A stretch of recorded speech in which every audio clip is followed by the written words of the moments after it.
ಇನ್ನು ಲೋಕಾಯುಕ್ತ ಎಡಿಜಿಪಿ ಚಂದ್ರಶೇಖರ್ ವಿರುದ್ಧ ಜೆಡಿಎಸ್ ಸಮರ ಸಾರಿದೆ. ಕೇಂದ್ರ ಸಚಿವ ಕುಮಾರಸ್ವಾಮಿ ವಿರುದ್ಧ ಕೆಟ್ಟ ಪದವನ್ನ ಬಳಸಿದ್ದಾರೆ ಅಂತ ಆರೋಪಿಸಿರುವ ಜೆಡಿಎಸ್ ನಿಯೋಗ ಅವರ ವಿರುದ್ಧ ಕ್ರಮಕ್ಕೆ ಕೋರಿ ಸರ್ಕಾರದ ಮುಖ್ಯ ಕಾರ್ಯದರ್ಶಿಗೆ ದೂರನ್ನ ಕೊಟ್ಟಿದ್ದಾರೆ.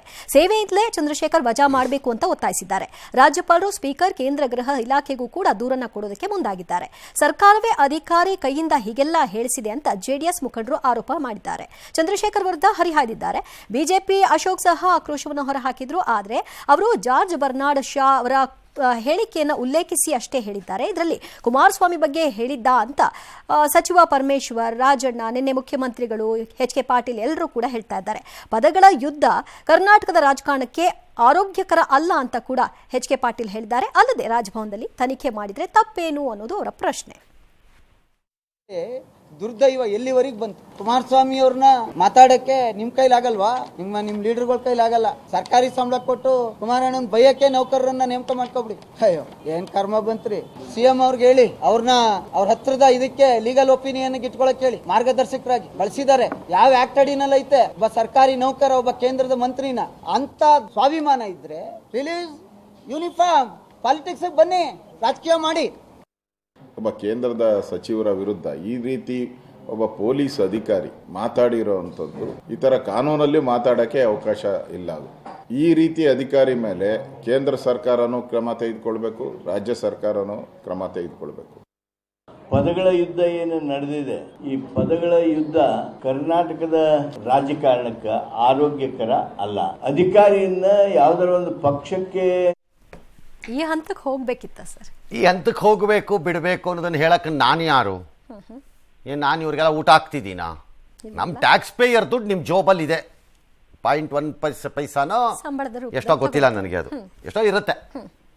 But the fact of the matter ಇದು. ಈ ಪ್ರಕರಣದಲ್ಲಿ ಒಬ್ಬ ಅಧಿಕಾರಿ ತನ್ನ ಕೆಳ ಹಂತದ ಅಥವಾ ತನ್ನ ಸಹೋದ್ಯೋಗಿಗಳಿಗೆ ಹುರುಪನ್ನು ತುಂಬಲು ಮತ್ತು ನಿಷ್ಪಕ್ಷಪಾತವಾಗಿ ಕೆಲಸವನ್ನು ಮಾಡಲು, ಕಾನೂನು ಪ್ರಕಾರ ಮುಂದೆ ಸಾಗಲು, ಉತ್ಸಾಹವನ್ನು ತುಂಬಲು ಪತ್ರವನ್ನು ಬರೆದರೆ ತಪ್ಪಲ್ಲ.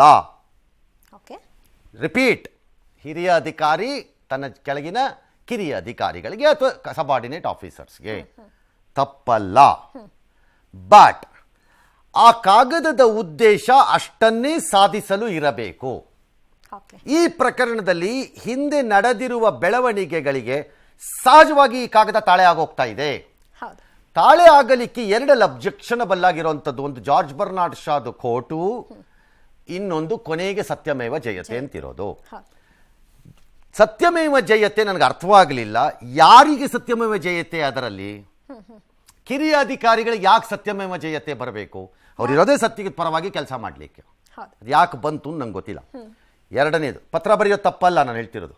ಎರಡನೇದು, George Bernard Shah should have been simply avoided. Seriousness ನನ್ನ ಕಿರಿಯ ಅಧಿಕಾರಿಗಳಿಗೆ ಕಾಗದ ಬರೆಯೋದೇ ಉದ್ದೇಶ ಆದಾಗ ಅದನ್ನು ಅವಾಯ್ಡ್ ಮಾಡಬೇಕಿತ್ತು ಅವರು. ನನ್ನ ಪ್ರಕಾರದಲ್ಲಿ ಬರ್ನಾರ್ಡ್ ಶಾ ಅದನ್ನು ಡಿಫೆಂಡ್ ಮಾಡ್ಬೋದು ಇವತ್ತು. ಪರಮೇಶ್ವರ್ರೋ ಅಥವಾ ಇನ್ನೊಬ್ಬರು ಮತ್ತೊಬ್ಬರು ಎಲ್ಲರೂ ಡಿಫೆಂಡ್ ಮಾಡ್ಬೋದು. It's not a good defence. ನಿಮ್ಗಳಿಗೆಲ್ಲ ಹೇಳ್ತೀನಿ, ಇನ್ನೊಬ್ಬನಿಗೆ ಆದಾಗ ಮಜಾ ನೋಡೋದು ಸುಲಭ.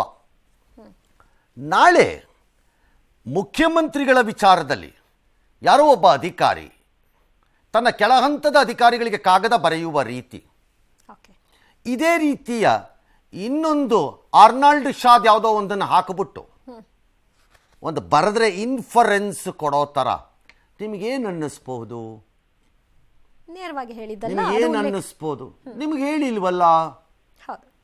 ಅಥವಾ ಫಾರ್ ಎಕ್ಸಾಂಪಲ್ ಯಾವುದೋ ಒಂದು ಮೀಡಿಯಾ ಅಂತ ಇಟ್ಕೊಳ್ಳೋಣ. ಮೀಡಿಯಾನಲ್ಲಿ ಈ ಥರ ಬರ್ನಾರ್ಡ್ ಶಾದ್ ಯಾವುದೋ ಒಂದು ಕೋಟ್ ಮಾಡಿಬಿಟ್ಟು ಒಂದು ಸ್ಟೋರಿ ಮಾಡಿಬಿಟ್ಟು ಹಾಕಿದ್ರೆ ನಿಮಗೆ ಏನು ಅನ್ನಿಸ್ಬೇಕು? ಆ ಇನ್ಫರೆನ್ಸ್ ಇದು. ಹಾಗಾಗಿ the officer could have avoided that ಅನ್ನೋದು ನನ್ನ ಪ್ರಕಾರ ಶುಡ್ ಹ್ಯಾವ್. ಮತ್ತು ಈ ಪ್ರಶ್ನೆ, ಅಧಿಕಾರಿಗೆ ಬರೆಯಲು ಈ ರೀತಿ ಹಕ್ಕು ಇದೆಯೋ ಇಲ್ಲವೋ, ಈ ಪ್ರಶ್ನೆ ಇವಾಗ ಹೇಳ್ತಿದ್ದಾರೆ ಇವರೆಲ್ಲ. ಸರ್ಕಾರಿ ನೌಕರರಿಗೆ ಅಧಿಕಾರದಲ್ಲಿ ಯಾವ ಅಧಿಕಾರದಲ್ಲಿದೆ ಡ್ಯಾಶು. ಈ ಪ್ರಶ್ನೆ ಇವತ್ತಲ್ಲ ಎದ್ದಿದ್ದು. ಈ ಪ್ರಶ್ನೆ 25 ವರ್ಷಗಳ ಹಿಂದೆ ಎದ್ದಿದ್ದ ಪ್ರಶ್ನೆ ಇದು. ಆ ದಿನ ಈ ರಾಜ್ಯದ ಮುಖ್ಯ ಕಾರ್ಯದರ್ಶಿಯಾಗಿದ್ದವರು ಶಂಕರ್ ನಾರಾಯಣ್, ಬಂಗಾರಪ್ಪನವರು ಮುಖ್ಯಮಂತ್ರಿ, if I am not wrong. ಆಗ ಒಂದು ಪ್ರಶ್ನೆ ಉದ್ಭವವಾಗಿತ್ತು ಆ ದಿನ. ಅಧಿಕಾರಿಯೊಬ್ಬ ಕೆಲವು ವಿಚಾರಗಳನ್ನು ಬಹಿರಂಗವಾಗಿ ಮಾಧ್ಯಮಗಳಿಗೋ ಅಥವಾ ಜನರಿಗೋ ಹೇಳುವ ಹಕ್ಕು ಅಧಿಕಾರ ಆತನಿಗೆ ಇದೆಯೋ ಇಲ್ಲವೋ? ಓಕೆ. ಆತನ ಕ್ಯಾಡರ್ ಅಂಡ್ ಸರ್ವಿಸ್ ಅಂದರೆ ಸರ್ವಿಸ್ ರೂಲ್ಸ್ ಅಲ್ಲಿ ಇಲ್ಲ ಈ ರೀತಿ ಮಾಡಕ್ಕೆ. ಓಕೆ. ಆದರೆ ಪ್ರಜೆಯಾಗಿ ಆತನಿಗೆ ಸ್ವಾತಂತ್ರ್ಯ ಇದೆ. ಹಾಗಾಗಿ ಯಾವುದು ಮೊದಲು ಬರಬೇಕು ಎಂಬಂತಹ ಅದ್ಭುತ ಪ್ರಶ್ನೆ ಉದ್ಭವವಾಗಿತ್ತವತ್ತು. ಆ ಕುರಿತಂತೆ ಒಬ್ಬರು ಅಧಿಕಾರಿ ಸುಪ್ರೀಂ ಕೋರ್ಟ್ಗೂ ಅಪ್ರೋಚ್ ಮಾಡಿದ್ರೋ ಏನೋ, ಆಮೇಲೆ ಆ ಪ್ರಕರಣ ಏನಾಯ್ತೋ ಗೊತ್ತಿಲ್ಲ. ಆ ಪ್ರಶ್ನೆ ಆಗ್ಲೇ ಬಂದಿತ್ತು ಎಸ್. ಇದು ಹಾಗಾಗಿ officers are bound by certain things ಅವರು. ಓಕೆ. ಆದರೆ ಅದೇ ಅಧಿಕಾರಿ ಈ ಪ್ರಕರಣದಲ್ಲಿ ಅವ್ರು ಯಾರು IGP ವೈಯಕ್ತಿಕವಾಗಿ ತನ್ನ ಮೇಲೆ ದಾಳಿ ನಡೆದರೆ ಅದಕ್ಕೆ ವೈಯಕ್ತಿಕವಾಗೇ ನ್ಯಾಯಾಂಗದ ರೂಪದಲ್ಲಿ ಉತ್ತರ ಕೊಡಲಿಕ್ಕೆ ಅವ್ರಿಗೆ ಹಕ್ಕು ಇದೆ, ಜಾಗನೂ ಇದೆ. ಇಲ್ವೇ ಇಲ್ಲ ಅಂತಲ್ಲ, ಅವ್ರು ಹೊಡೆಸ್ಕೊಳ್ಳೋಕೆ ನಿಂತಿರೋರು ಅಂತೇನಿಲ್ಲ. ಓಕೆ. ಆರೋಪ ಬಂದಾಗ ಅದನ್ನ ಹಾಗೇನಿಲ್ಲ.